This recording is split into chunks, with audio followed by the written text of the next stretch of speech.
రైతు తన చేన్లో పండించినటువంటి కూరగాయలని తీసుకొచ్చి మార్కెట్లో కూర్చొని ఎంత కమ్ముతావు కిలో టమాటా అంటే 15 రూపాయలంటే 10 రూపాయలకి ఇస్తావా లేదా అని అంటారు.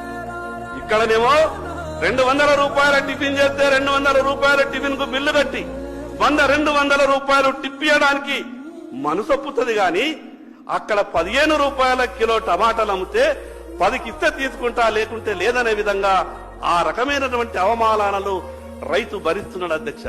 నేను ఎందుకు ఈ మాట చెప్తున్నానంటే అధ్యక్ష, కళ్ళకు నీళ్ళొస్తాయి అధ్యక్ష. ఈ రోజు ఏ రైతు కూడా సంతోషంగా లేడు అధ్యక్ష. మీరు రైతు బంధించినా రుణమాఫీ చేసినా కేవలం ఎన్నికలప్పుడు రాజకీయ మాటలు మనం మాట్లాడుతున్నాం, కానీ రైతు ఈ రోజు కూడా సంతోషంగా లేడు అధ్యక్ష. అధ్యక్ష, 5 ఎకరాలు ఉన్నటువంటి రైతు తను పండించినటువంటి పంటని కుటుంబం అంతా కూడా